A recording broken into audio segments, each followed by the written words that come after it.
Boa noite. Ele foi um dos primeiros cientistas a dizer que o Big Bang é um mito científico, que a ideia de que tudo começou com uma grande explosão não se sustentava mais e que era preciso buscar novas explicações para a origem do universo. A cosmologia impulsionada pelo avanço científico do último século também mostra que estamos cercados mais de dúvidas do que de certezas e que no sobe e desce das teorias, até planeta pode ser desclassificado, mudando o que aprendemos na escola. O Roda Viva de hoje entra numa conversa que pode ir para lá das galáxias. Nosso entrevistado é o físico Mário Novello, um dos mais respeitados pesquisadores brasileiros, envolvido na dura tarefa de estudar de onde veio e para onde vai, se é que vai, o nosso universo. Mário Novello é doutor em física pela Universidade de Geneve, na Suíça, pioneiro nas pesquisas sobre cosmologia no Brasil e se tornou também referência mundial nos estudos sobre a origem e a evolução do universo. Para entrevistar o físico e cosmólogo Mário Novello, nós convidamos Fritz Utzeri, colunista do Jornal do Brasil, Carlos Vogt, poeta e linguista, presidente da FAPESP, Fundação de Amparo à Pesquisa do Estado de São Paulo e diretor de redação da revista Consciência, Valmir Tomasi Cardoso, professor do Departamento de Física da PUC, presidente da Sociedade Brasileira para o Ensino da Astronomia, apresentador da série Olhando para o Céu da TV Cultura e que atualmente apresenta o programa Sala de Professor na TV Escola. Ulisses Capozoli, presidente da Associação Brasileira de Jornalismo Científico e editor da revista Astronomy Brasil. Salvador Nogueira, editor de Ciência e Saúde da Globo.com. E Pablo Nogueira, repórter da revista Galileu. Também temos a participação do cartunista Paulo Caruso, registrando em seus desenhos os momentos e os flagrantes do programa. O Roda Viva é transmitido em rede nacional para todo o Brasil. Para participar, você pode fazer suas perguntas, sua crítica, sua sugestão pelo telefone. O número é o 0 Operadora 11, está aí na tela, 3677-1310, 3677-1310. Ou o fax 3677-1311. Pode ainda utilizar o próprio site do programa e mandar a sua pergunta, sua sugestão, sua crítica pelo www.tvcultura.com.br/Roda Viva. Boa noite, Mário. Boa noite. Eu queria começar, por defeito de profissão, pela chamada última notícia, pela aquela coisa que excita os jornalistas, que é a novidade. E a novidade nesse campo, para a gente que não entende do assunto, como eu, é que Plutão foi rebaixado. Eu queria entender e que você explicasse para o público o que muda isso, se é que muda alguma coisa. Na verdade, é uma questão de definição do que vem a ser um planeta. Mudada a definição agora pela Sociedade Astronômica, claro está que algumas das situações que antes pensava se fosse um planeta, como Plutão, por exemplo, não se encaixa mais nessa definição. Mas não é nada mais do que isso, é uma questão de definição. Não vai mudar absolutamente nada na configuração do Sistema Solar, obviamente, porque já temos conhecimento sobre isso há centenas de anos. Mas isso, de alguma modo, significa, quer dizer, a gente está avançando no conhecimento, porque ou eu estou enganado, ou o fato de vocês, digamos, constatar que Plutão não é tão grande quanto parecia, que a sua órbita é diferente, enfim, que no fundo ele não tem as características para essa conformação normativa de dizer isso é planeta ou isso não é, tem a ver com o avanço da tecnologia, ou estou enganado? Não, certamente é um avanço, mas a gradação, esse avanço eu acho que é extremamente pequeno comparado com as outras informações que estão vindo nos últimos 10, 15 anos. Absolutamente menor. Então eu queria, antes de passar para os nossos colegas e para encerrar o departamento Plutão, se ele merece ser encerrado, né? Diz que até a Disney já informou que o cachorro Pluto vai continuar com o mesmo nome, que foi uma homenagem ao Plutão. Eu queria exibir a pergunta de Fernando Nascimento da Silva, diretor do Planetário de São Paulo. Qual que é a real relevância da discussão se Plutão é um planeta ou não, já que os astros continuam nas suas órbitas, tudo continua do mesmo jeito, exceto pela nossa convenção, já que a definição de planeta é só uma convenção. Qual que é a real relevância disso? E aproveitando, já que teve esse caso de Plutão, teve uma atenção extra de toda a mídia, de todo mundo, como é que nós da comunidade astronômica e científica podemos aproveitar essa atenção extra desse caso de Plutão para transformar essa atenção para questões mais relevantes, mais fundamentais, como origem do universo, matéria escura e tantas outras questões que o Mário costuma abordar na sua pesquisa e nos seus trabalhos? Eu tenho a impressão que esse programa já é a resposta à questão. Quer dizer, na verdade, eu tenho a impressão que esse programa está, de uma certa maneira, tendo como gancho essa só dizendo descoberta. Na verdade, não é uma descoberta, é simplesmente uma redefinição de um conceito. Do ponto de vista de conhecimento da natureza, o avanço foi quase nenhum. mas na verdade foi simplesmente um rearranjo, não entre planetas, mas entre os astrônomos. Agora, dá chance de falar do assunto. E há o que dizer de novidade, assim, de fatos que a grande maioria da população ignora? Sobre os planetas propriamente dito, não. Não só sobre o planeta, eu digo sobre a cosmologia. Basicamente, uma cosmologia, espero que a gente faça, durante esse programa, questões e eu possa responder, se eu souber, a essas novidades que estão surgindo a cada momento nos últimos 25 anos. O que é que mudou de mais relevante nos últimos 25 anos? Veja, antes de mais nada, mudou que a cosmologia, para o bem ou para o mal, entrou pela porta da frente da ciência, porque até 25 anos atrás, a cosmologia não era sequer aceita pelos meus colegas físicos como sendo uma ciência. E é até razoável de entender, porque veja você, toda a parte da física, por exemplo, a ótica, o objeto da ótica é a luz. O objeto da termodinâmica, uma outra parte da física, é o calor. O objeto da mecânica são o movimento dos corpos. Então, toda a parte da física, e assim de qualquer ciência, ela tem um objeto bem definido e que pode ser observado, experimentado, supostamente em laboratório ou até mesmo fora do laboratório. A cosmologia se pensava que, por ela falar de uma entidade que era difícil de precisar, a totalidade do que existe, o universo, pensava-se que não havia realmente uma definição rigorosa de qual é o objeto da cosmologia. O que quer dizer tudo que existe? Tudo que existe é muito vago. E, na verdade, foi assim até, se você voltar um pouquinho atrás, os anos 20, quando o Hubble descobriu daquilo que eu considero a maior descoberta da história da espécie humana, explico por que já já, descobriu que nós vivemos um universo que é um processo de expansão, ou seja, o nosso universo não é estático. Isso foi um duro golpe na ideia que se pensava até então, que o universo fosse uma entidade separada da nossa realidade, ou seja, separada do contexto da física.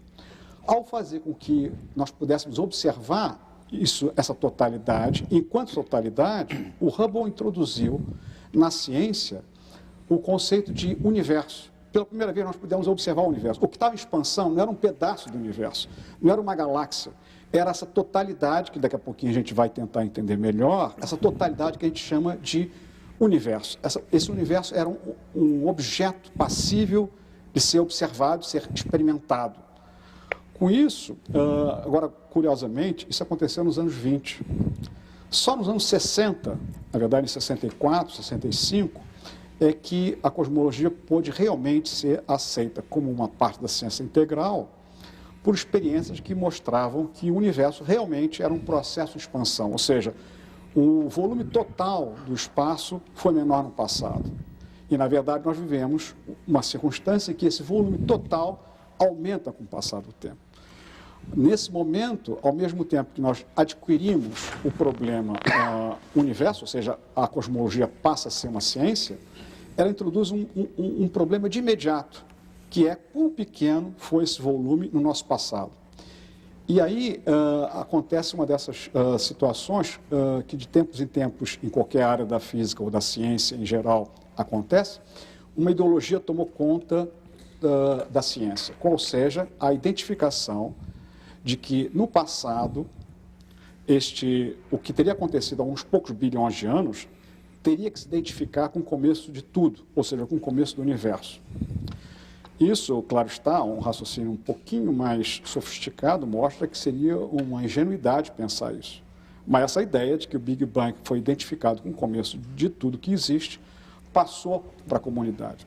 Mas deixar bem claro, antes de mais nada, que há dois conceitos bem distintos na palavra Big Bang. Um que é o conceito técnico, no sentido de que o Big Bang significaria que o universo foi muito condensado, extremamente condensado no passado. Não há nenhuma dúvida que isso realmente aconteceu. E é outro conceito que os cientistas mesmo passaram para a mídia internacional e daí para toda a população, não só do Brasil, mas praticamente do mundo, a identificação deste momento de extrema condensação com o começo de tudo que existe. Ou seja, era como se eu dissesse, a física para nesse ponto. Eu não posso examinar o que acontece ali. E essa imagem de que o universo teria começado há uns poucos bilhões de anos dominou nos últimos 25 anos e foi, de uma certa maneira, uma condição, até curiosamente, pelo qual houvesse esse grande boom internacional, inclusive na mídia, sobre o nosso universo. Quer dizer, na verdade, uma ideia que era ingênua e até mesmo grosseira, porque a ideia de uma explosão, ela nem sequer se aplica, porque o Big Bang foi um termo pejorativo. O Gamow e outros astrônomos da ocasião ridicularizavam a ideia do Lemaitre de que teria havido um momento único. E ao ridicularizar, eles chamavam isso de Big Bang. Só que eles adotaram o Big Bang, ao invés de ser ridicularizado, como sendo o símbolo, sinônimo da teoria deles.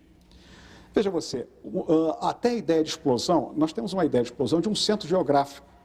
Mas essa explosão de que o Big Bang trataria, não é, na verdade, não tem um centro geográfico. Ela é homogênea, então não tem sequer uma imagem, uma visualização de explosão. Até mesmo isso é errôneo. Além dessa questão que você acabou de colocar, Mário, de o Big Bang ter tido essa predominância quase que ideológica, como é que a gente pode entender uma certa desencontro de interpretações que aparecem a todo momento, inclusive publicações científicas, de que num certo momento o universo está em expansão e no outro momento que vai parar de expandir, vai ter contração. Por exemplo, hoje, a Folha de hoje traz uma matéria de pesquisadores brasileiros contrariando uma certa versão de que o universo está em expansão indefinida, dizendo que que essa expansão vai ser detida num certo momento. Na verdade, o que eu estou tentando fazer é te perguntar o seguinte: como é que a gente pode entender uma certa confusão, entre aspas, nessa área? Cada hora você escuta uma versão quase como essas recomendações. Olha, uma hora você pode comer carne, pode comer gordura, que tudo bem, outra hora você não coma isso, não coma aquilo, que faz muito mal. Ou seja, tem um certo caos. Levando em conta que a cosmologia, como você colocou agora há pouco, é uma área recente da ciência, como é que a gente explica essa diversidade, digamos assim, de interpretações contraditórias? Veja, você fez várias perguntas aí dentro, vou tentar, de uma certa maneira, dar uma ideia. Hoje em dia, a maior parte dos astrônomos, dos astrofísicos, dos cosmólogos, acredita que o universo não só está em expansão, como está acelerado.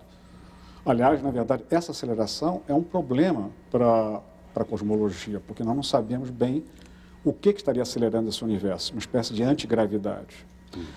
Se o universo vai se expandir para sempre ou vai colapsar, isso é uma questão que a observação vai decidir em muito breve, independentemente da teoria. No fundo, é compreensível essas divagações sobre a cosmologia por uma razão muito simples. A cosmologia, ela trata de uma entidade, que a gente acabou de falar, essa totalidade do universo, e ela tem uma ligação muito grande com a microfísica. Na verdade, olhar para dentro do átomo e olhar para fora do universo, nos últimos 30 anos, ficou quase como um sinônimo. E, na verdade, você entra em territórios que não são territórios convencionais. Por exemplo, a física newtoniana, nenhum de nós se sente desconfortável frente à pesquisa, a física newtoniana, porque ela faz parte do nosso cotidiano. Ela fala de temperaturas pequenas, da nossa ordem, de volumes pequenos, de movimentos que são pequenos. Então, cria um certo modo de enxergar o universo que é compreensível para a gente. Então, por exemplo, quando o físico diz que se você colocar um gás numa caixa, ele vai ocupar todos os lugares da caixa, você pode não entender as razões pelas quais isso acontece, mas você entende o que está dizendo. Mas quando um físico diz, por exemplo, como ao longo do século XX nós vimos falar, que um relógio tem um tic-tac diferente só porque você se movimenta a velocidade muito grande, mas muito grande mesmo, próxima à velocidade da luz, que é a velocidade supostamente máxima com que qualquer informação pode percorrer, você não entende, porque você não vê esse tic-tac no cotidiano. Da mesma maneira, quando o cosmólogo diz que, possivelmente, para entender o que aconteceu naquele suposto Big Bang ali, você tem que lidar com situações que estão fora do espaço do tempo, você também não entende. Por quê? Porque você representa qualquer coisa, qualquer evento, tudo que existe, no espaço e no tempo. Não tem sentido. Eu chamo isso de dialeto não newtoniano, ou seja, a ciência está entrando, a física e provavelmente outras áreas, está entrando em conhecimentos tão profundos, tanto no microcosmo quanto no macrocosmos, e esses conhecimentos não dizem mais respeito à nossa realidade. Quer dizer, no fundo, isso está dando um golpe muito profundo na imagem que nós tínhamos de que o homem seria a medida de todas as coisas. Eu acho que esse é o quarto grande golpe na espécie. O Freud disse que havia 3 grandes golpes na espécie humana. O primeiro foi quando se descobriu que, contrariamente ao que eu sou aqui, a Terra não era o centro do universo, Copérnico. Depois, o Darwin mostrou que até mesmo o homem não tinha uma singularidade na vida, mas era talvez processo evolutivo. E a terceira grande golpe na espécie humana foi o próprio Freud, que disse que a maior parte dos nossos movimentos na realidade dizem respeito a processos totalmente irracionais e a gente considera irracionais. O quarto grande golpe, a ciência está dando, dizendo que mesmo a descrição do mundo não se adequa aos nossos conhecimentos no cotidiano. E isso vai, daqui para frente, cada vez ser mais dramático. Mas veja você, ninguém duvida de nenhuma dessas verdades científicas, ou seja, essa experiência do relógio que faz o tic-tac diferente. Desde que foi feita a teoria da relatividade, em 1905 e 1906, centenas de milhares de experiências foram feitas e comprovam isso. Mas essas verdades, como eu disse, estão fora, não fazem parte do nosso dialeto. Então é por isso, da mesma maneira, por exemplo, a mecânica quântica. Há uma certa tendência a imaginar que a mecânica quântica teria introduzido alguma coisa transcendente na realidade. Tolice, não tem nada de transcendente. E, na verdade, essa dificuldade que tem de entender a mecânica quântica, grosso modo, é simplesmente porque ela, mais do que outra parte, mais do que qualquer outra parte da física, ela fala do dialeto não newtoniano, ela fala de situações que não convivemos, por isso é transcendente, mas não há nada transcendente, é física como qualquer outra parte. Físico e cosmólogo, autor de centenas de artigos científicos, Mário também vem publicando livros destinados a não cientistas e acaba de lançar mais um nessa linha com o tema central de seus trabalhos, cosmologia. Está no dicionário. Cosmologia é o ramo da astronomia que estuda a estrutura e a evolução do universo em seu todo. O verbete é tema do novo livro de Mário Novello, que apresenta o título em forma de pergunta. Não para buscar uma definição, mas para falar de uma ciência complexa e fascinante, que busca estabelecer um modo crítico de pensar a totalidade do universo. É nessa linha que ele também escreveu Os Jogos da Natureza, um mergulho nas explorações que os cientistas têm feito nos últimos anos sobre o universo. Também publicou Máquina do Tempo, um olhar científico sobre as viagens não convencionais no tempo, e fazendo o que ele chama de alegoria da cosmologia e da física, escreveu Os Sonhos Atribulados de Maria Luísa, uma experiência literária diferente, uma mistura de emoções e informações científicas para tratar de mistérios e saberes que excitam a imaginação humana quando o assunto é o universo ou as estranhas regras que governam a natureza. Mário, eu queria retomar a questão com o seguinte: a cosmologia não tem uma fronteira aí com outros ramos do conhecimento, ou não sei nem se a palavra se aplica, mas de um lado a filosofia, do outro a religião, não tem um meio de campo aí que é meio embolado?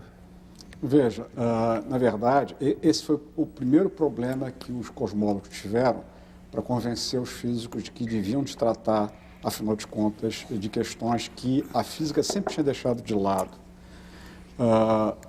Ao longo da história da ciência, os cientistas sempre, de uma certa maneira, foram buscar na metafísica ou na filosofia algumas questões e dela tomaram emprestado, digamos, até o mesmo modo de colocar e fizeram indagações de uma maneira totalmente diferente.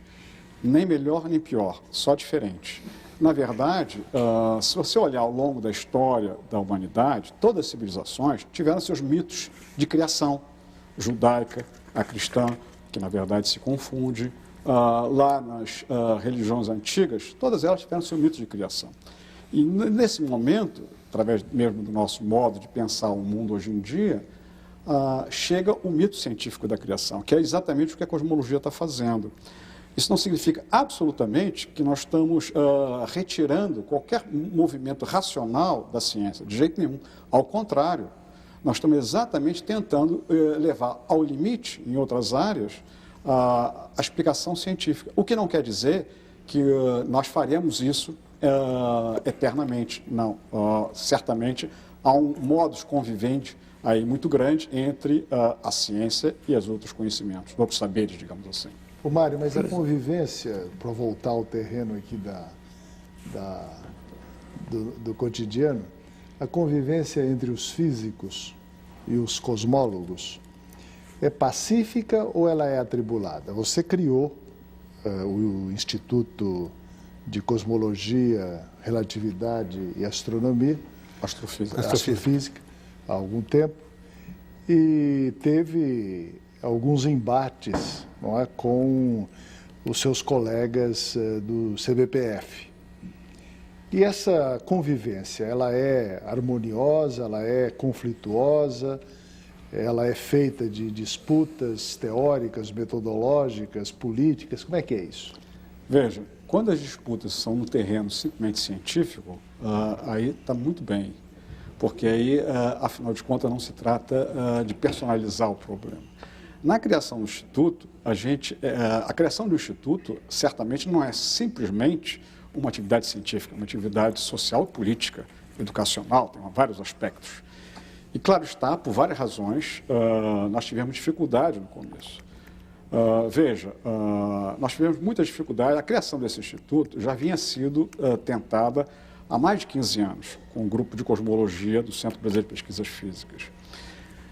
Nessa administração do primeiro-ministro, nós já tivemos 3 ministros de Ciência e Tecnologia nesse governo Lula. O primeiro, Roberto Amaral, fez exatamente o que esperávamos que o ministro fizesse. Ele chamou um consultor da Unesco e deu a ele uma tarefa. Olha, existe um grupo que aparentemente é competente no Centro Brasileiro de Pesquisas Físicas e esse grupo já está há algum tempo pleiteando crescer, mais ou menos se identificando com outros grupos que existem onde institutos de cosmologia foram construídos, como, por exemplo, no Canadá, nos Estados Unidos, na Rússia e em outros países.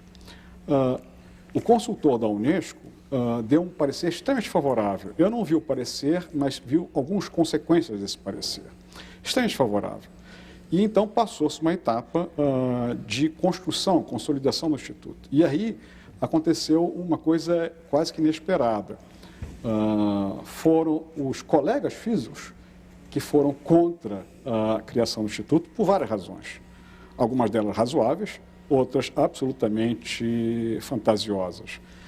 Mas a mais estranha, já que você enveredou por esse caminho, né, eu me sinto muito pouco à vontade falando sobre isso, foi a nossa sociedade, a Sociedade Brasileira de Física, que numa reunião entre o presidente da sociedade e os seus conselheiros, uma reunião decidiu, de uma maneira, eu diria, para ser suave, fascista, decidiu que o Brasil não deveria ter Instituto de Cosmologia. E aí, então, criou-se toda uma dificuldade, até que, enfim, criou-se um modo de conviver com a ideia, por um lado, a Unesco e o governo brasileiro querendo, por várias razões, que nós ficássemos exatamente como países do primeiro mundo, ou seja, com institutos de cosmologia independentes, e, do outro lado, os colegas que, por razões que talvez fosse interessante perguntar a eles, melhor do que a mim, se rebelaram contra essa ideia. Então, o que aconteceu foi que esse instituto, esse ICRA, passou a funcionar dentro de um instituto que já existe, que é o Centro Brasileiro de Pesquisas Físicas, do qual eu pertenci toda a minha vida e vivi lá nesse instituto, onde convivi com alguns dos melhores físicos brasileiros, César Latte, Tiomen, Elisa, Leite Lopes, esse pessoal que faz muita falta o cotidiano deles, né? Isso por um lado. Por outro lado, a maior parte desses institutos, eles têm também um apoio que vem da empresa privada. Por exemplo, no Canadá, uma empresa simplesmente deu ao Instituto Canadense $5 milhões com os quais começou a se criar esse instituto. Nós não temos essa tradição no Brasil. Então, na verdade, nós temos que um instituto dessa ordem tem que simplesmente estar ligado com o Ministério de Ciência e Tecnologia ou coisa para. É bom que se diga que, na verdade, nas duas outras seguidas administrações, o ICRA teve um forte apoio do Ministério. É uma situação conflitante e curiosa que um sociólogo científico deveria explicar melhor do que eu. Professor, agora nós estamos aqui na corrida, todo mundo quer fazer uma pergunta. A bancada do lado de cada. Vira um pouco para cá. Mário, assim, primeiro gostei muito do livro, achei o livro muito interessante, claro, preciso na sua linguagem. E quando a gente pensa em divulgação e difusão científica, a gente tem que pensar em textos que sejam claros mesmo. Em alguns momentos bastante difícil para um público mais amplo. Acho que pessoas que têm formação na física, etc., entendem melhor. Muitas vezes a gente recebe lá na Sociedade Brasileira para Ensino de Astronomia, as pessoas ligam e falam assim, escuta, eu queria saber mais sobre o Big Bang. Né? Aí eu falo assim, olha, um relógio, etc., em Londres e tal. Então, assim, isso mostra, quer dizer, eu não estou sendo desrespeitoso com o público, na verdade isso mostra que há um conjunto de conhecimentos que acabam se misturando. Né? Um pouco de teoria quântica, uma pitada de relatividade, e aí todo mundo diz assim, e o Einstein sempre disse, tudo é relativo. Né? Quer dizer, parece uma cereja no bolo, né? Criando uma frase que não necessariamente é correta, possivelmente não é. Então, assim, e pensando nisso, nessa difusão científica, como aproximar de fato a cosmologia, além de publicar livros, como que você acha que a cosmologia pode ser aproximada do grande público? Olha, essa era exatamente uma das funções do ICRA e ainda continua sendo, ou seja, uma sistemática de intercâmbio para desmistificar algumas coisas que a mídia internacional e a nacional também, por várias razões, são colocadas. Eu acho que quando você escreve um livro de divulgação, e certamente você está se dirigindo não até os pares, mas pessoas que não têm condições de saber se aquilo que você está escrevendo é uma verdade ou não, você não tem o direito de dizer meias verdades, você não tem o direito de falar sobre significados ainda imprecisos. E há toneladas desse tipo em livros que abundaram no mercado nos últimos 10 anos. Isso é um desserviço. Nossa ideia era exatamente tentar exibir através de convite de pessoas, de interações com a comunidade, de palestras e principalmente uma coisa que a gente tem chamado de Programa Mínimo de Cosmologia. Isso é o seguinte, nós pegamos 10 professores de cosmologia de diferentes universidades brasileiras e a cada 6 meses, na verdade a cada ano, por enquanto, nós vamos a uma universidade e durante 12 semanas apresentamos, cada uma semana, apresentamos uma introdução à cosmologia para quem quiser ouvir. Ela se passa no interior do Departamento de Física, mas na verdade, por exemplo, nós tivemos essa experiência na Universidade Federal do Rio Grande do Sul, o ano passado. E foi fantasticamente interessante, porque a metade só era de físicos. Outra parte tinha pessoas de todas as áreas, filósofos, sociólogos, pessoal de direito, pessoal de arte. Obviamente, como você tem pessoas de diferentes áreas, o discurso não podia ter sido mais um discurso técnico, era um discurso de divulgação. Nós vamos fazer isso agora no Cefet de Campos, no interior do estado do Rio. No ano que vem já está programado para a Universidade de Fortaleza.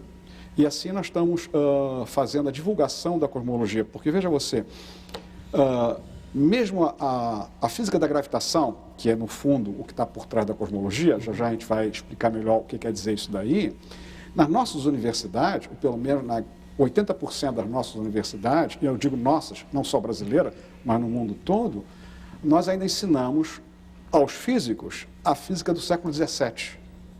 Ou seja, há um atraso. Isso tem uma explicação dentro da ciência, da sociologia científica, porque, na verdade, só nos últimos anos os cosmólogos foram, como eu falei ainda há pouquinho, aceitos a entrar pela porta da frente da ciência. E é por isso que, de uma certa maneira, foi relegado a um plano secundário o estudo e a divulgação da cosmologia.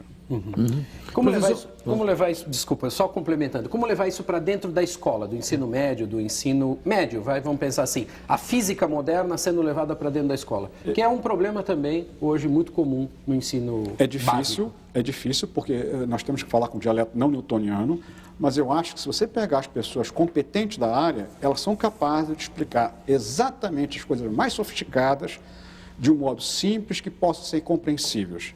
Se eu explicar para você alguma coisa em cosmologia e você disser não entendi nada, é porque eu não sou competente. Professor, é o seguinte, vamos tentar explicar, quer dizer, eu não entendo de física, não sou cosmólogo, Deus me livre. Quer dizer, Deus me livre não. Deus me livre? Deus me livre, não, Deus me livre por uma razão simples, eu vou até lhe explicar por quê. Porque eu vejo muita afinidade entre o que o senhor está definindo e a religião. Quer dizer, chega num determinado momento em que a gente chega a uma fronteira tal que a fé entra muito em cima disso daí. Quer dizer, eu queria lhe fazer uma pergunta exatamente nessa direção, que é a seguinte. O senhor disse que o Big Bang não é o começo. Tá? Aquela teoria de que daquele pontinho micro que tinha toda a massa, toda a energia do universo explodiu e de repente estamos aqui nós, o Roda Viva e o universo inteiro, não é verdade. Quer dizer, então havia uma antecedência disso. Como é que é esse começo do universo? Ele começa ou não começa? Ou é como se fosse uma sanfona em contínua expansão e contração? Dá para explicar isso para um telespectador em casa que está assistindo nesse momento? Que ele consiga entender isso? Se eu tiver tempo, dá. Veja você, antes de mais nada, meus colegas físicos que falam cosmólogos são o Big Bang não são ingênuos.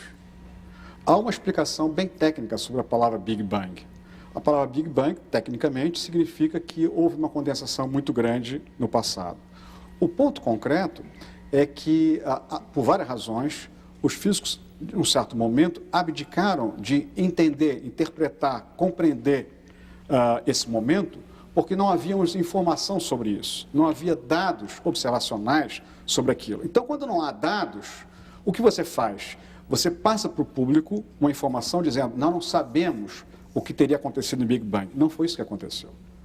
Passou-se a informação de que, mesmo sem dados, o universo teria tido um começo. E hoje em dia você continua ouvindo, propaga-se essa informação, principalmente em centros planetários e universidades, onde não há pesquisa nessa área, propaga essa informação de que o Big Bang realmente se identifica com tudo que existe. E, na verdade, os físicos simplesmente não sabem. Nós não sabemos. Então, como não sabemos, nós temos que considerar as duas possibilidades. Ou seja, de que, na verdade, aquele ponto singular, como você chamou, é um ponto de passagem, não é o começo de alguma coisa. Então, na verdade, nós podemos investigar o que aconteceu ali. E é isso que os cosmólogos estão fazendo, investigando. Aí você diz, mas então, o que seria para trás? Uma imagem mental, veja, de novo, dialeto newtoniano. Vamos dar uma imagem mental simplificada, para que a gente possa entender. E, ao mesmo tempo que resolve o problema do Big Bang, eu crio dois, assim que caminha a física. Por exemplo, os físicos argumentam que o universo teve um colapso inicial. Esse colapso fazia com que o volume total do espaço se concentrasse, concentrou num momento muito grande e começou o processo de expansão atual. Duas perguntas novas. O que colapsou e por que parou? Mas assim que a física faz. Na verdade, isso é fazer ciência. Fazer ciência é ir além de uma questão, colocando novas questões. E, na verdade, hoje em dia já há uma explicação ou pelo menos várias explicações, para o que teria colapsado. E aí entra num território, como eu estava discutindo com o Ulisses ainda há pouquinho, sobre as dificuldades que nós temos de entender a mecânica quântica. Porque a mecânica quântica, ela tem afirmações muito curiosas. Por exemplo, sobre a ideia do vazio. Nós todos sabemos o que vinha a ser um vazio clássico. Uma caixa, onde você tirou tudo que está lá dentro, todo mundo sabe o que é o vazio ali dentro. Muito bem. O vazio quântico aparece como uma coisa estranha no nosso modo newtoniano de ver o mundo, como se fosse um zero que tivesse oposições, que tivesse potencialidades, que pudesse acontecer. Isso lembra uma anedota posso dizer uma anedota aqui, né? Uma anedota de um físico Zeldovich, um dos grandes físicos da melhor situação que aconteceu no mundo e que se perdeu com a queda da União Soviética, que eram os cientistas russos, os cientistas soviéticos daquela ocasião, ele chega e diz assim, uma garotinha entra numa padaria para comprar um sorvete. E ela diz, eu quero um sorvete de baunilha. E o vendedor diz, muito bem, e você quer cobertura de quê? E a garotinha diz, não, eu não quero cobertura de nada. E ele diz, sim, mas você não quer cobertura de chocolate ou não quer cobertura de baunilha? Como? Ele está caracterizando a ausência. E é exatamente isso que se trata, caracterizar a ausência. Então, na verdade, esse vazio, ele tem uma qualidade. E é isso que espanta a gente. Espanta a gente porque no nosso mundo newtoniano, o vazio é vazio, não tem essa história de qualidades. Então, isso é uma contradição. Professor... Mas, só para terminar ali, então, na verdade, esse vazio é que supostamente estaria lá no passado, infinito passado, e esse vazio teria uma propriedade fantástica. Ele, por exemplo, se eu colocar uma bolinha aqui e der um piparote, todos nós sabemos que a bolinha vai oscilar e vai continuar onde estava. Se eu der um piparote com a bolinha aqui, o que acontece é que essa bolinha simplesmente vai embora e não volta mais. Então, uma bolinha aqui significa um equilíbrio estável e uma bolinha aqui significa um equilíbrio instável. O que esse pessoal descobriu foi que esse vazio lá no infinito passado é instável. Ou seja, o nada, nessa interpretação, o nada qualificado, não pode continuar como nada. E você vê que a gente está entrando numa pergunta que é típica pergunta da metafísica. Por que existe alguma coisa ao invés de nada? Pergunta você, mas isso é metafísica? Meus colegas físicos devem estar pulando da cadeira essa mulher. Mas é exatamente isso que a cosmologia está fazendo. Está tirando conceitos, perguntas que eram tradicionais da metafísica e tentando dar não só uma nova linguagem, como novas respostas. Nem melhores, nem piores. Só novas respostas. Que nem o Salgueiro. Professor, a gente vive hoje num universo, segundo as versões dos próprios cosmólogos, em que 95% de todo o conteúdo do universo, energia e matéria, a gente não tem a menor ideia do que seja. Por que, na opinião do senhor, alguém aqui deveria acreditar numa versão cosmológica com base em 5% do que a gente conhece de todo o universo? Por que 5% ia contar a história inteira? Belíssima questão.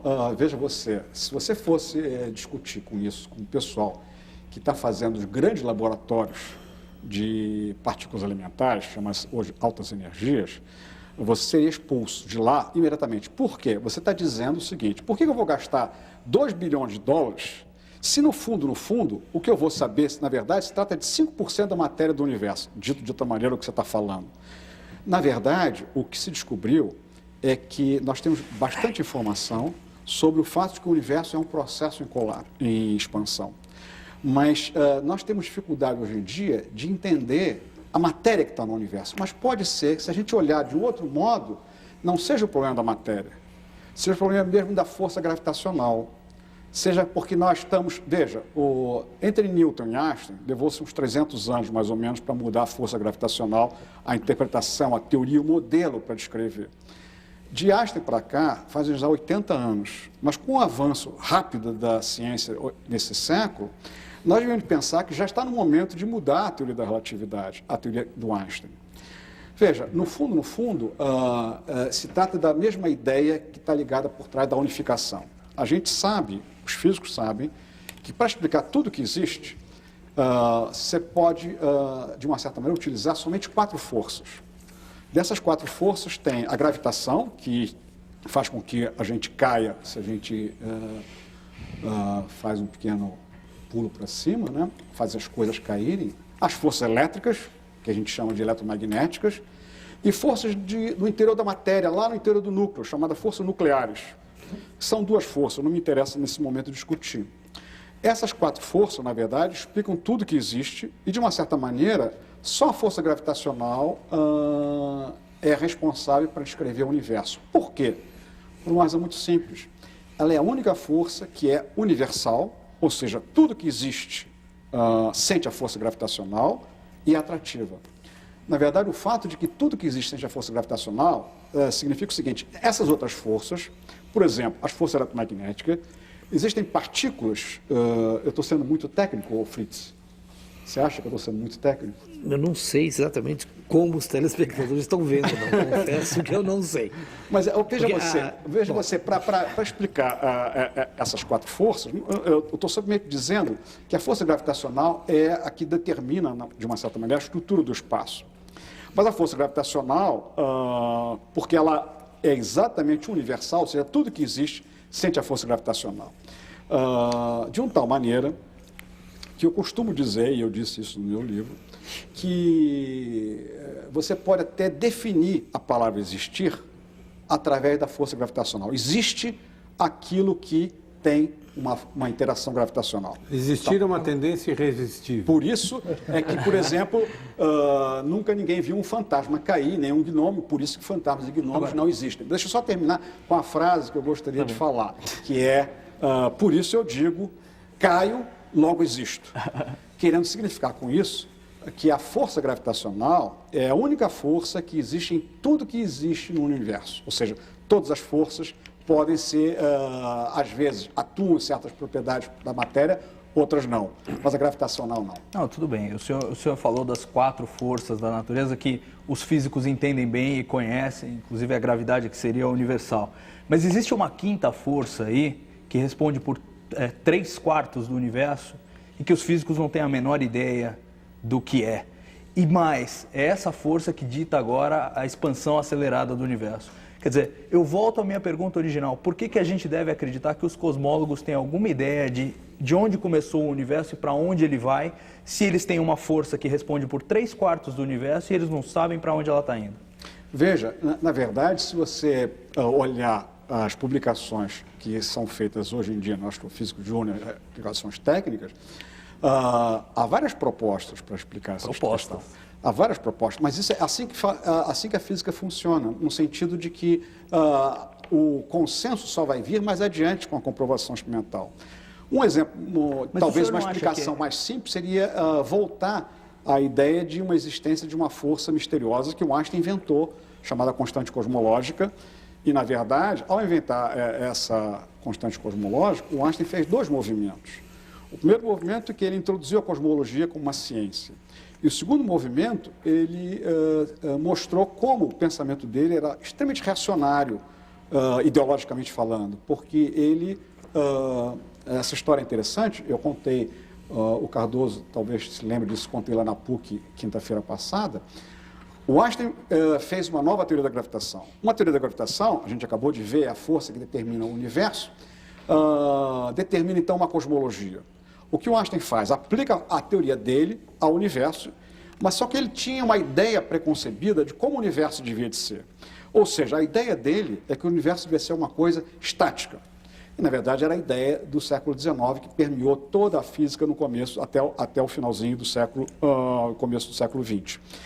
Então, o que o Einstein faz? Ele muda as equações dele da gravitação para conciliar uma ideia preconcebida que ele tinha sobre o universo, que deveria ser uma coisa estática. Ao longo do século XX, o que aconteceu? Nós descobrimos que o mundo se mexe. O mundo, na verdade, é todo um processo. Por exemplo, as estrelas são um processo. As estrelas nascem, evoluem e morrem. Nós só podemos saber por que as estrelas fazem isso depois que apareceu a física nuclear, porque nós sabíamos, então, qual é a origem da energia das estrelas. As estrelas esbanjam muita energia. Energia sob a forma de luz, fótons, que a gente vê, e de outras partículas que a gente não vê. Nesse balanço, pode acontecer do colapso gravitacional de uma estrela começar a ser mais intenso e dar origem ao que a gente chamaria de buraco negro, que se chamou buraco negro. Ou pode acontecer, de outro modo, que essa estrela simplesmente morra. Ao morrer, o que acontece? Olha só, veja, o carbono, eu não diria que se pode reduzir a vida a simplesmente uma grande cadeia de carbono. Mas certamente a vida, como nós entendemos, ela requer cadeias de carbono, longas cadeias de carbono. Ora, o carbono ele é produzido no interior das estrelas. E o interior das estrelas tem temperaturas de alguns bilhões de graus. Então, na verdade, se o carbono ficasse no interior das estrelas, seria totalmente impossível aquilo que a gente chama de vida existir.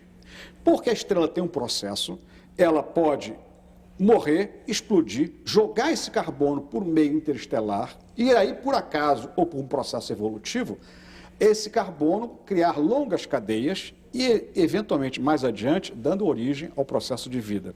Ou seja, literalmente, como diz não é minha frase, bem que eu gostaria que fosse, um astrofísico meu amigo, nós somos literalmente os restos mortais de uma estrela. Poeira de literalmente. Estrela, né? Literalmente. Nós não somos, isso não há invenções. Literalmente. Então você está vendo que a visão que a gente tem de uma estrela mudou ao longo do tempo. Isso faz parte do jogo científico.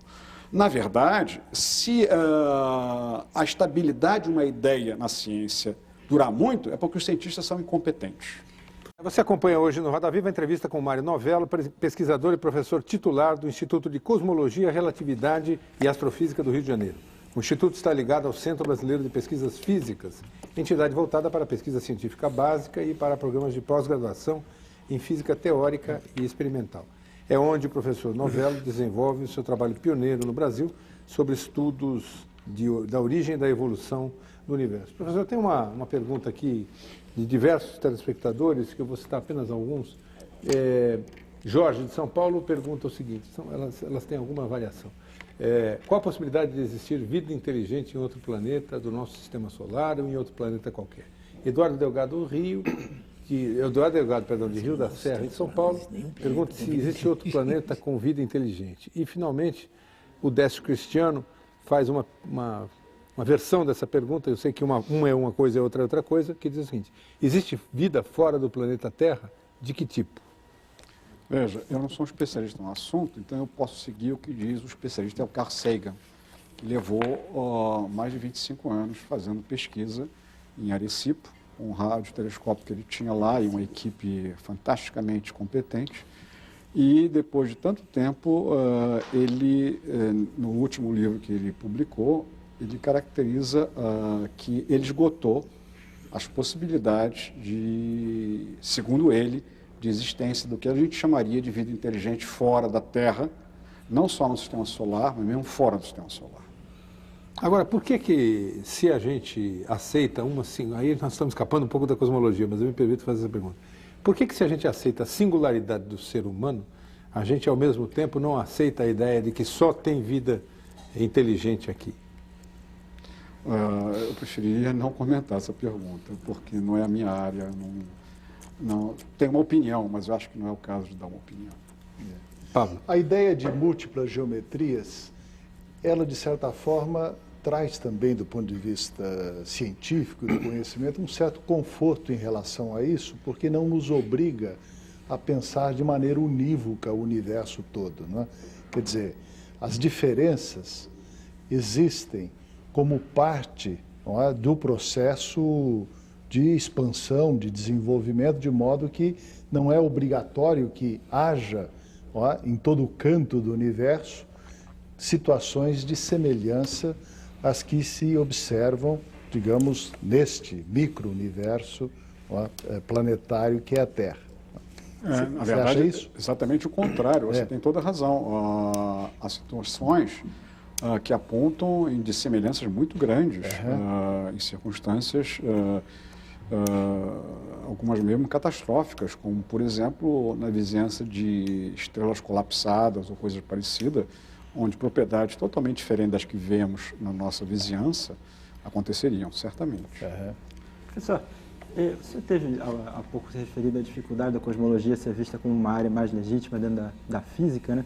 Mas eu tenho a impressão de que talvez seja a área da ciência que mais atrai o interesse e a visão da sociedade como um todo, né? O senhor mesmo disse que há alguns cientistas que acham que isso é uma entrada talvez numa parte um pouco metafísica e boa parte da sociedade tem interesse justamente pelo discurso metafísico. Eu vejo que ela olha para a cosmologia com um olho bem grande.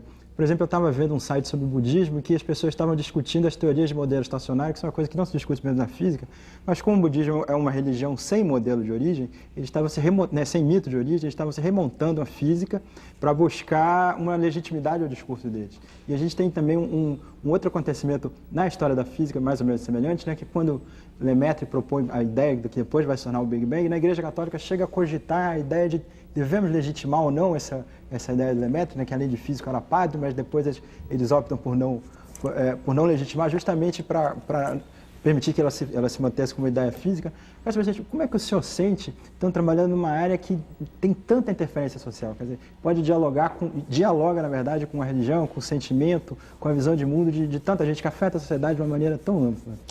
Na verdade, eu acho que você tem toda a razão. Começa que todas as civilizações, eu não sei se eu já falei isso ainda há pouquinho, todas as civilizações, ao longo da história, elas criaram seus mitos de criação. Nós não podemos viver sem mito de criação. Mas isso era sempre entendido como exatamente isso, um mito, ou por fé, ou por alguma explicação de caráter não racional.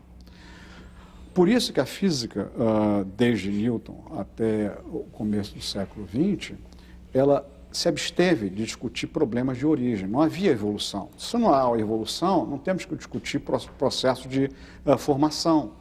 O mundo está dado. Um dos problemas da cosmologia, quando se discutiu o processo de evolução do universo, ou seja, que o universo é um processo, criou imediatamente a ideia de que a origem podia ser discutida no interior da física. Esse foi o primeiro momento em que os físicos ficaram horrorizados com a possibilidade de trazer para dentro da ciência uma questão tipicamente que era uma questão tradicionalmente de caráter ou metafísico ou religioso. Essa foi uma das dificuldades. E isso exemplifica, de uma certa maneira, todas as outras dificuldades que apareceram. No fundo, nós temos que pensar de novo a ciência. A cosmologia, ela está não só abrindo novas áreas, novos caminhos, como ela está obrigando os físicos a refletirem sobre os seus fundamentos. Na verdade, esses fundamentos, por exemplo, a grande moda de uns 20 anos para cá é a ideia de que a física estaria sendo unificada e, com isso, tudo seria simplesmente uma única equação. Embora isso tenha seu interesse e seja até mesmo do ponto de vista formal um avanço, na verdade, ela não apresenta absolutamente nada no nosso conhecimento do universo em termos de criação do mundo, ou seja, em termos de evolução da cosmologia. Quando a cosmologia começa a colocar as questões que ela tem colocado nos últimos 20 anos, essas questões têm que ser respondidas. E, na verdade, é por isso que ela refunda, de uma certa maneira, a física, no sentido de que ela faz um pensamento da física ter que se aprofundar em questões que ela sempre achou que não deveria ser da sua alçada. Mas acontece que, embora o Salvador Nogueira insista que só conhecemos 5%, e ele tem toda a razão sobre isso, há questões na cosmologia que saltam aos olhos. E essas questões estão um pouquinho além da física. Por exemplo, quando Einstein, como eu disse ainda há pouquinho, ele instituiu o primeiro modelo cosmológico, a primeira coisa que ele faz é dizer a física não é suficiente para explicar o universo. E ele faz, então, disso a sua questão cosmológica. Ele diz, a cosmologia, como eu, ele não disse essas palavras, mas como eu a invento, disse o Einstein, na verdade, vai abrir caminho para uma refundação da física. E assim foi feito. Na verdade, embora a ideologia dele era do século XIX, ele era uma pessoa do mundo estático, sem evolução, não importa o modelo cosmológico que ele nos fez crer que seria verdadeiro. O que importa é a atitude dele. A atitude dele era, temos que dar um salto no vazio. Esse salto no vazio é ir além da física. O que não significa transcendência, é outra coisa totalmente diferente. Quer dizer, na verdade, nós estamos dentro do aspecto totalmente racional da ciência, só que alargando os nossos conhecimentos e entrando em questões que a física sempre se absteve de perguntar. Mas, professor, eu insisto na minha pergunta. Talvez de uma outra forma. Você acha que eu não respondi? Não, acho que sim, mas acho que ela contém outros elementos. Como é que o senhor vê, por exemplo, quando vê alguém de uma determinada religião falando, tá vendo, o Big Bang é a prova de que o Gênesis está certo. Ou um budista dizendo, tá vendo a teoria do estado estacionário, é a prova de que não houve um começo, as coisas estão sempre começando. Alguém de fora da ciência, utilizando a ciência. Não vejo problema nenhum, porque isso é ideologia. Na verdade, o conhecimento científico, ele é limitado. Agora, a ideologia, o que eu vou fazer com esse conhecimento, depende, obviamente, de cada um. Na verdade, eu posso utilizar, por exemplo, tem pessoas que acham extremamente relevante a existência de Deus ser acoplada a um Big Bang, a um começo, a um tempo finito. Se eu fosse religioso, eu acharia não, eu gostaria muito mais de um Deus que tivesse criado esse universo num tempo infinito. Não tem nada a ver com ciência isso. Isso é uma ideologia e modo de pensar. Então eu acho que o fato de você utilizar o conhecimento científico e, eventualmente, momentos em que a ciência não pode resolver definitivamente, perfeitamente legítimo. Veja você, e é importante que a gente esteja nesse momento discutindo aqui, e vocês não ficam horrorizados, o fato de que nós todos reconhecemos que o Big Bang não é a resposta definitiva à cosmologia como a conhecemos. Ou seja, não significa que nós resolvemos o problema do começo do nosso universo. Na verdade, nós estamos identificados com esse momento de passagem. Agora, o que faz você pensar de um jeito ou do outro é por ideologia. E aí você tem todo o direito de utilizar um conhecimento racional numa área e utilizar por uma explicação que não tem nada a ver com ciência, isso não tem nada a ver com ciência. Professor, o Fritz está querendo falar de viagem. Eu estou querendo falar de uma coisa... Mas eu queria fazer uma perguntinha antes que está um pouco relacionada. Só essa Tá, depois eu falo. Você falou há pouco do Freud. Eu acho que não foi por acaso. Vagamente. Eu sei, sim. Mas eu sei do seu apreço pela psicanálise, do seu conhecimento nessa área, o que não é comum na comunidade científica. Na verdade, não é comum, inclusive, que se pense a psicanálise como parte da ciência. Pensa-se a psicanálise como alguma coisa externa que não tem muita articulação com a ciência. Minha pergunta é o seguinte, fazendo um certo jogo com a psicanálise e a cosmologia, normalmente a gente se apropria da cosmologia, utiliza a cosmologia para fazer essa investigação sobre, digamos, sim, da origem do universo, da evolução do universo, da natureza do universo.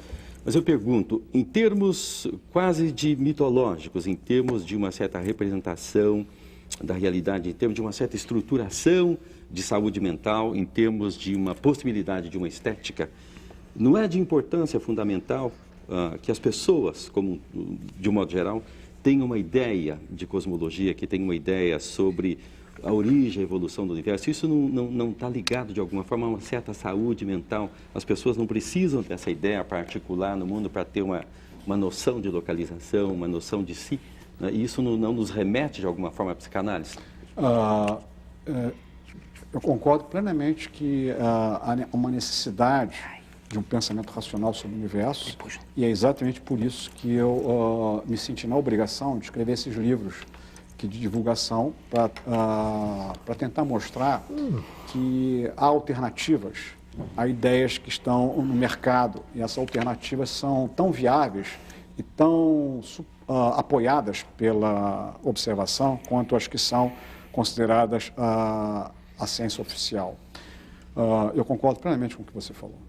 Professor, vamos fazer mais um intervalo. Aliás, eu lembro que o seu livro Sonhos Atribulados de Maria Luísa, até pelo título, tem obviamente essa ligação, ainda que indireta, com essas questões freudianas. E se me permite fazer uma pergunta curtinha para a gente encerrar o bloco, é o seguinte, esse livro, que parece livro de criança, obviamente não é, ele tem uma fotografia dos cientistas, dos físicos e dos cosmólogos um pouco galhofeira. Quer dizer, a Maria Luísa, que é a jovem, a pré-adolescente, enxerga esses físicos meio como umas figuras estranhas. Isso corresponde à realidade? Os físicos são mesmo assim, dessa maneira? Sobre o olhar da Maria Luísa, certamente sim. São muito estranhos. E o público em geral, certamente, pensa como a Maria Luísa? É possível. Tá certo. Mário, eu queria perguntar o seguinte. A gente tem uma noção dessas questões que me dá a sensação do seguinte, nós estamos bordejando os temas e jamais mergulhando neles. E a ideia média que o telespectador tem, que o telespectador não, que o brasileiro tem, né, eu certamente tenho, é o seguinte, o físico ou o cosmólogo faz duas coisas. A primeira são experimentos que piscam uma quantidade impressionante de luzinhas e fumacinhas em laboratórios caríssimos que se mergulha na profundidade do átomo e coisas que o valem, né, e que às vezes pode explodir.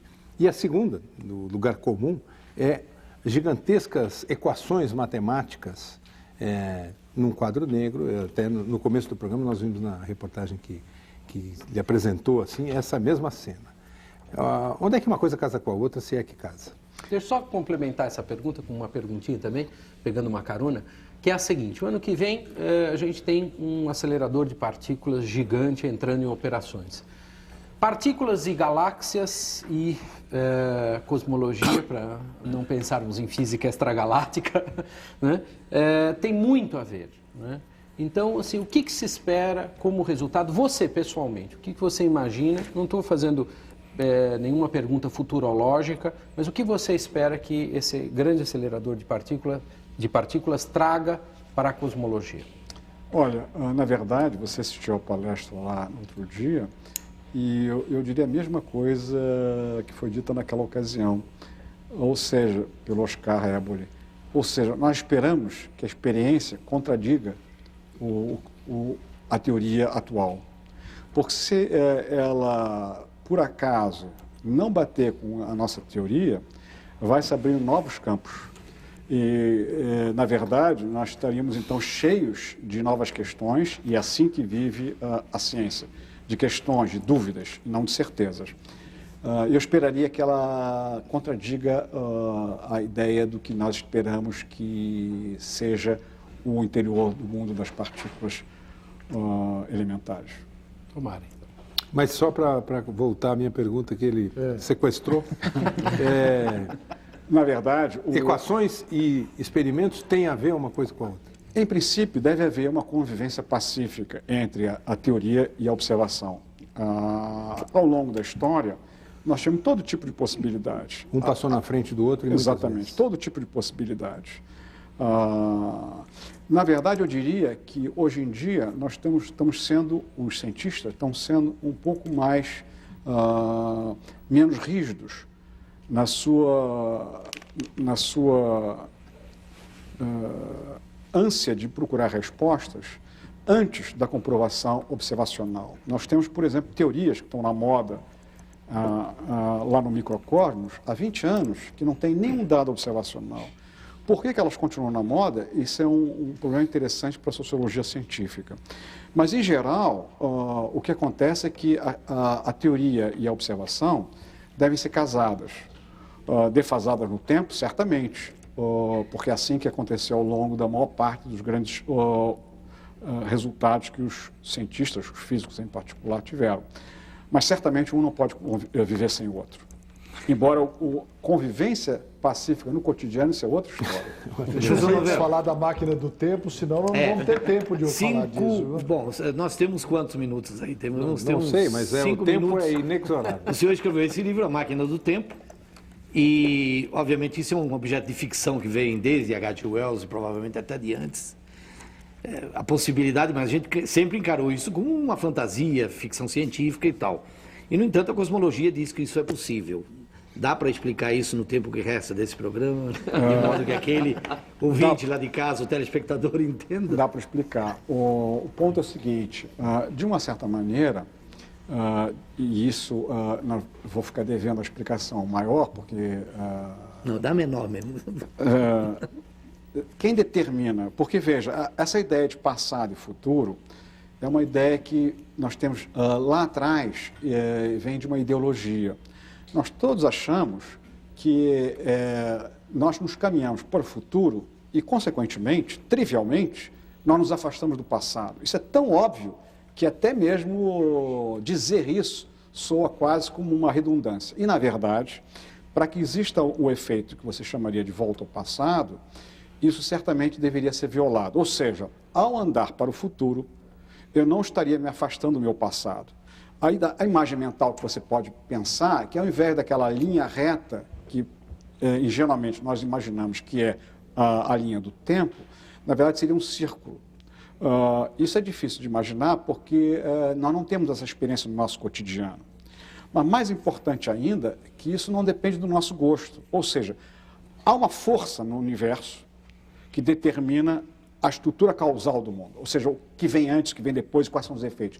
Essa força é exatamente a força gravitacional.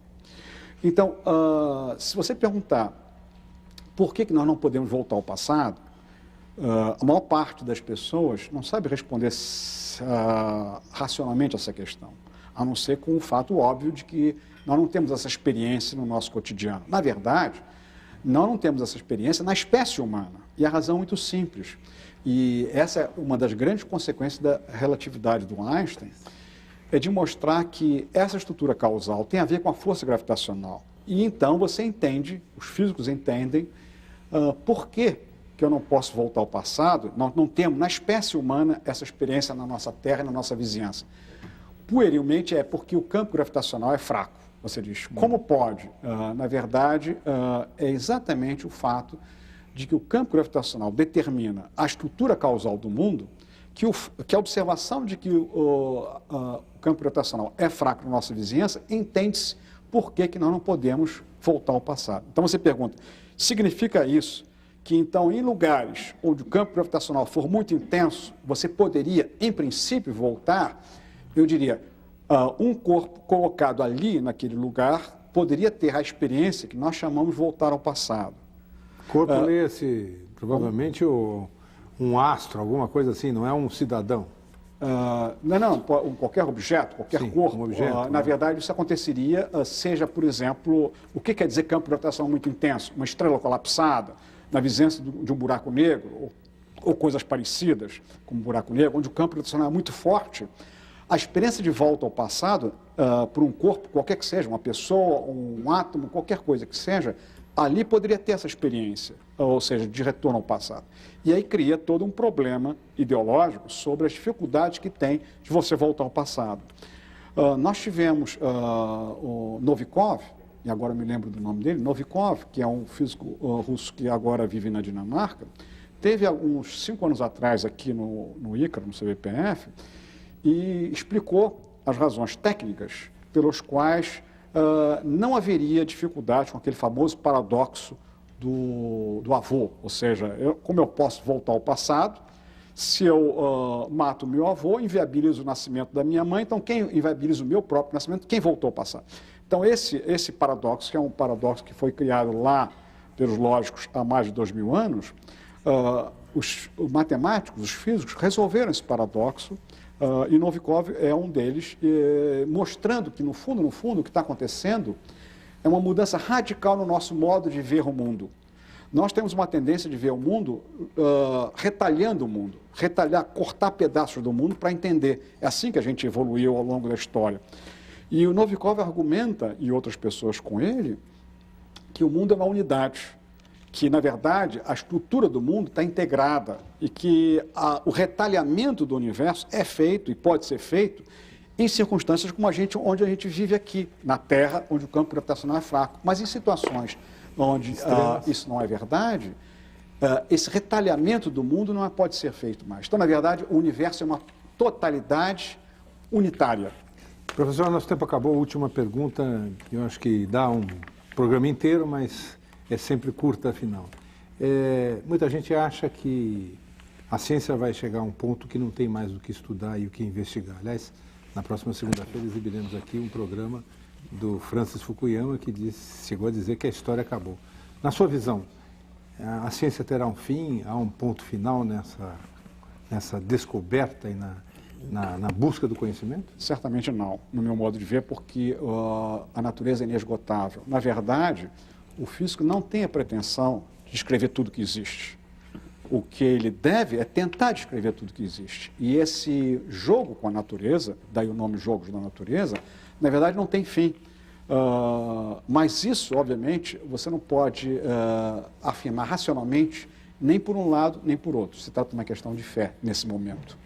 Professor, muito obrigado pela sua entrevista, obrigado aos nossos entrevistadores e a você que está em casa. E lembra que na próxima segunda-feira, 10h30 da noite, 11 de setembro, certo? Estaremos aqui com mais um Roda Viva entrevistando o professor Francis Fukuyama. A gente volta na segunda que vem.